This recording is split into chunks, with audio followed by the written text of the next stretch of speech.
So, Dr. Shabir, we're doing this series on your approach to Islam, and we're looking at the Quran. And Dr. Shabir, I wanted to ask you, how do you interpret and read the Quran, especially when there's a part of the Quran that makes you a little bit uncomfortable or seems at odds with our current circumstances?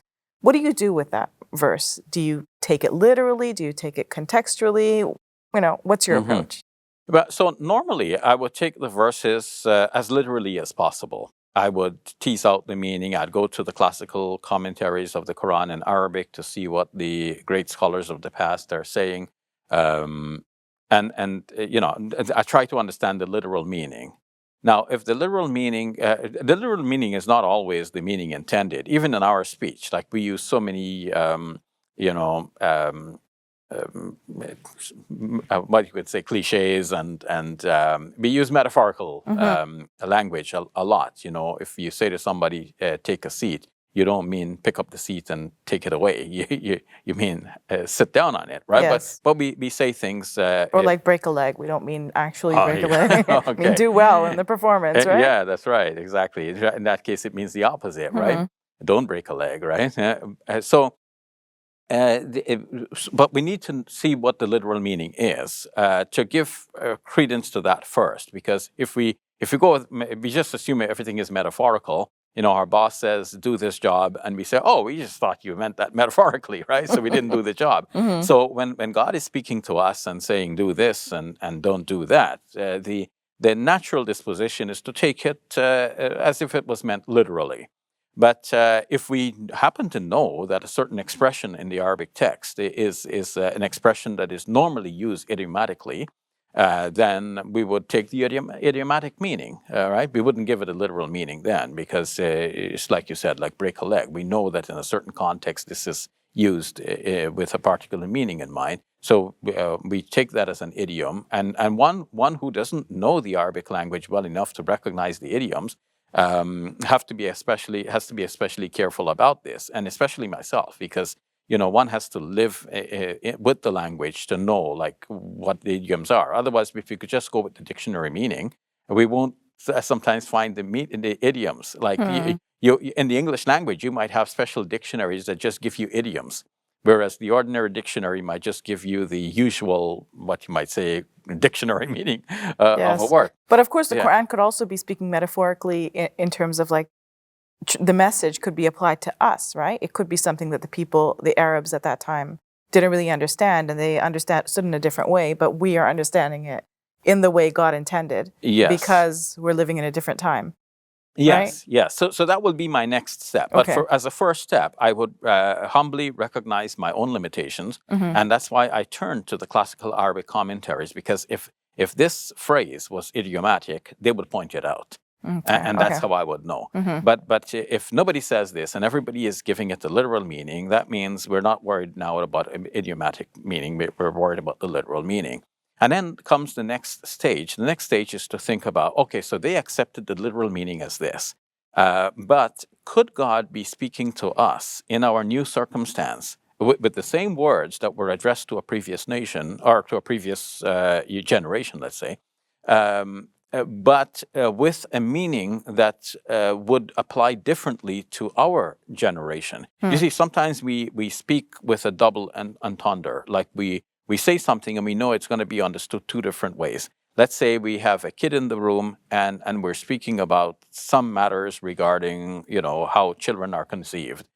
So we speak in such a way that the child may understand it one way, but the adults are aware of the details of that process that it's not appropriate to share with the child at a very early age. So we speak in such a way that it's understood two ways, one by the child, one by the adults.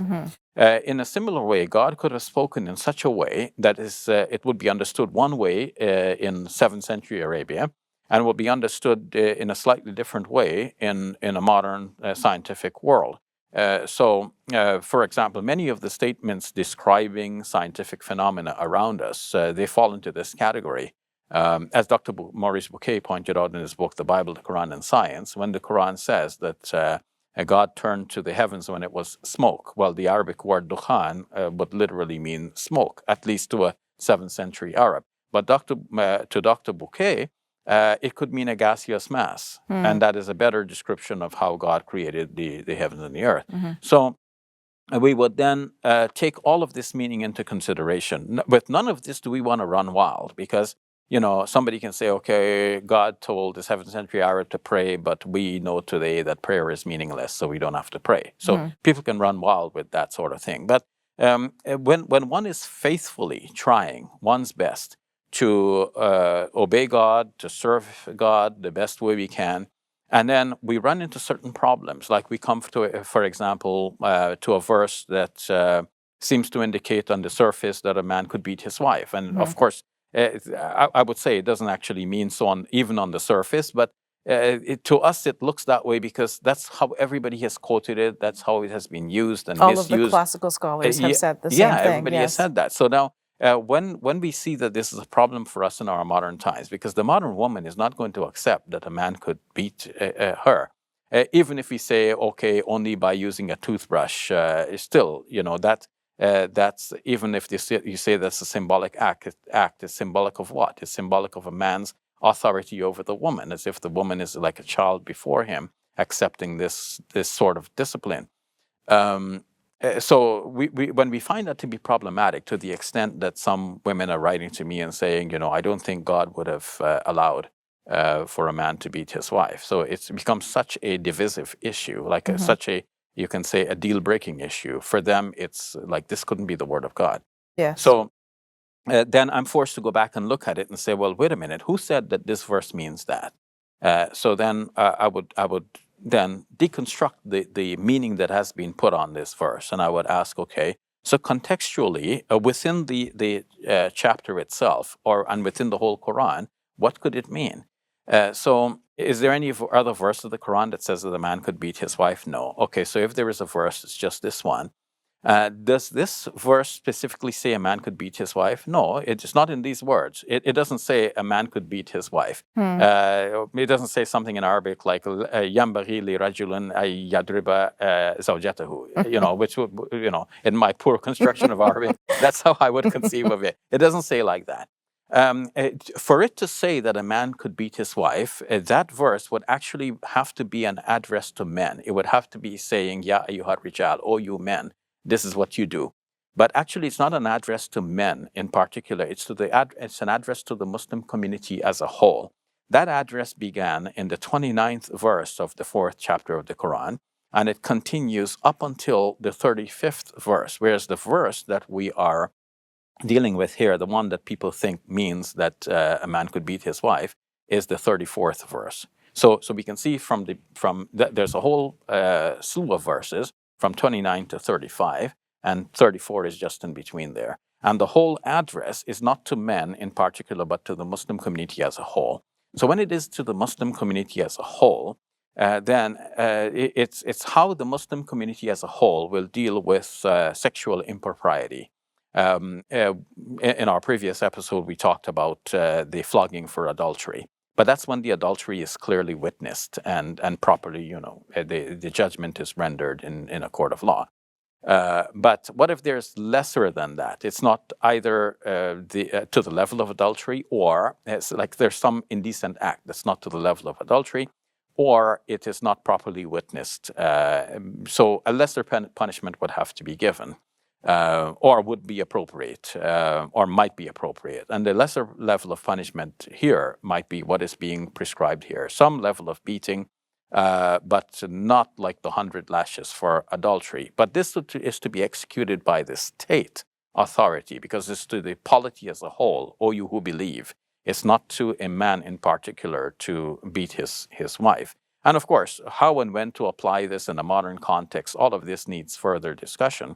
But at least we've gotten past, when we look at the context and we look at what is said literally actually in the text, we realize that in this case, whereas people have normally championed the literal meaning of the text, in this case, they have actually ignored the literal meaning. And it takes a careful eye to go back to it and say, after we study all of the classical Arabic commentaries on the Quran regarding this, so what it says, we realize that the whole interpretive venture here is dislodged when we go to the 35th verse and everybody agrees that it is the community as a whole that is still being addressed here. So I hear you're taking a contextual approach. You're looking at the Quran as a whole. You're looking at the literal words and what they mean. So a bunch of different approaches you're taking. That's right. That's right. And all of this is legitimate. All of this is what has been laid out and established as the basic principles of Quranic interpretation. So sometimes it so happens that our great classical interpreters, though they knew more Arabic than us, though they knew more about the early situation and the life of the Prophet, peace be upon him, and so on, sometimes they, as human beings, they could have made a mistake, and they have passed on that mistake, which was just copied dutifully generation after generation till our present time. Thank you for that, You're Shabir. welcome. Our videos reach people all over the world. We hope you will seize the opportunity to share in the reward from God. Please support us today.